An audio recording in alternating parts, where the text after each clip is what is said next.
आपको पता है, हम जिस बिटकॉइन को आज डिजिटल गोल्ड, फ्यूचर मनी और क्रिप्टो किंग कहते हैं, उसकी कहानी किसी फिल्म से कम नहीं, क्योंकि इसका असली राज आज तक कोई नहीं खोल पाया। 2008 की एक ठंडी शाम थी और दुनिया एक बड़ी आर्थिक तबाही से गुजर रही थी। बैंक टूट रहे थे, बड़े-बड़े देशों की अर्थव्यवस्था हिल रही थी। उसी समय इंटरनेट की दुनिया के एक छोटे से फोरम में अचानक एक मैसेज पोस्ट हुआ। नाम लिखा था सतोशी नाकामोटो। लोग हंस रहे थे कि ये कौन है, क्या है, कोई मजाक ही लगा होगा। लेकिन सतोशी ने लिखा था, I have been working on a new electronic currency, completely peer-to-peer, no banks. उस समय किसी को अंदाजा नहीं था कि ये मैसेज दुनिया की पूरी आर्थिक व्यवस्था को बदल देगा। कुछ दिन बाद सतोशी ने एक पीडीएफ भेजा, बिटकॉइन व्हाइट पेपर। लोगों ने पढ़ा, समझा और दंग रह गए। एक ऐसा सिस्टम जो बिना किसी सरकार, किसी बैंक, किसी मालिक के भी चल सकता है और हर 10 मिनट में खुद एक नया ब्लॉक पैदा कर सकता है, यानी पहली ऐसी मुद्रा जिसे कोई रोक नहीं सकता। अब सवाल उठता है, ये सतोशी नाकामोटो था कौन? किसी का कहना था ये जापानी है, किसी ने कहा ये अकेला आदमी दुनिया की पहली डिसेंट्रलाइज्ड करेंसी बना ही नहीं सकता। एक और थ्योरी आई कि सतोशी एक्चुअली 3 लोग थे, कंप्यूटर साइंटिस्ट्स और क्रिप्टोग्राफर्स का एक गुप्त समूह।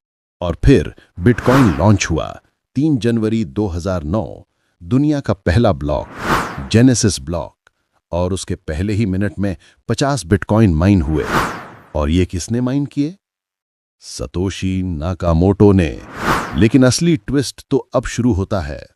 सतोशी ने सिर्फ पहला ब्लॉक नहीं बनाया, उन्होंने लगभग 10 लाख 1 मिलियन बिटकॉइंस अपने पास रख लिए।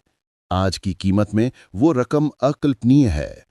कुछ लोग कहते हैं $30 बिलियन, कुछ कहते हैं इससे भी ज्यादा। लेकिन वो कहां हैं? ये दुनिया का सबसे बड़ा रहस्य है। सतोशी का कोई फोटो नहीं, कोई वीडियो नहीं, कोई वॉइस रिकॉर्डिंग नहीं, कोई पता नहीं। यहां तक कि बिटकॉइन के शुरुआती डेवलपर्स को भी पता नहीं कि असली सतोशी कौन था। 2010 में सतोशी अचानक गायब हो जाता है, एक मैसेज लिखकर, I have moved on to other things, और इसके बाद वो कभी वापस नहीं आया।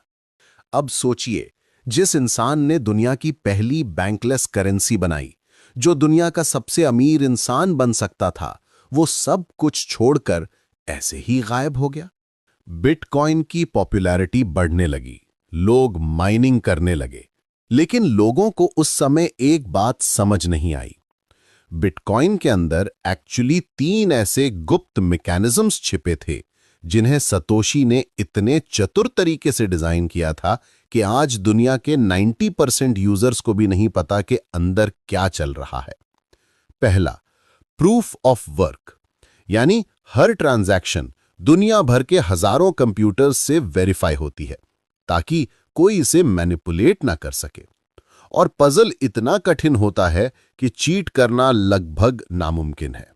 दूसरा, डिफिकल्टी एडजस्टमेंट, जैसे जैसे लोग माइनिंग बढ़ाते हैं, बिटकॉइन खुद पजल को कठिन कर देता है, और अगर दुनिया माइनिंग कम करे तो बिटकॉइन खुद पजल आसान कर देता है। मतलब ये करेंसी खुद को बैलेंस रखती है। तीसरा, हाविंग, हर 4 साल में माइनिंग रिवॉर्ड आधा हो जाता है।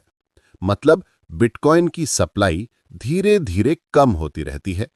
यही कारण है कि हर हाविंग के बाद बिटकॉइन की कीमत उछल जाती है।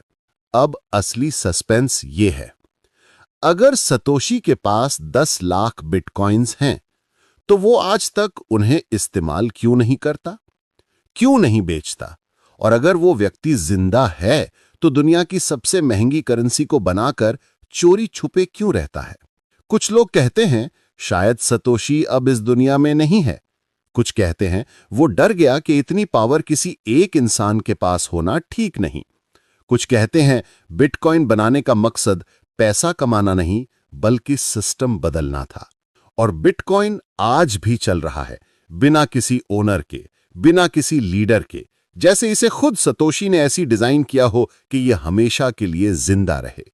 और अब नया ट्विस्ट, 14 वर्षों से सतोशी के वॉलेट में पड़े 10 लाख बिटकॉइंस कभी हिले तक नहीं। एक भी कॉइन खर्च नहीं हुआ। अगर कोई उस वॉलेट को छू दे, दुनिया अलर्ट हो जाए, बिटकॉइन की कीमत हिल जाए, क्रिप्टो जगत में भूचाल आ जाए। लेकिन वॉलेट आज भी शांत है, ठंडा, चुप, बिना हलचल के, जैसे कोई अदृश्य शक्ति उसका पहरा दे रही हो। और यही है बिटकॉइन का असली रहस्य। एक ऐसी करेंसी जिसे बनाने वाला गायब हो गया, एक ऐसा सिस्टम जो खुद चलता है, एक ऐसा खजाना जिसे कोई नहीं छूता, और एक ऐसी कहानी जो हर दिन और गहरी होती जा रही है। क्या सतोशी नाकामोटो दुनिया का सबसे बड़ा जीनियस है, या कोई ऐसा रहस्यमय समूह जिसने चुपचाप भविष्य को शेप कर दिया है? जो भी हो, बिटकॉइन सिर्फ करेंसी नहीं, रहस्य है, और जितना इसे समझो उतना ही ये और गहरा होता जाता है।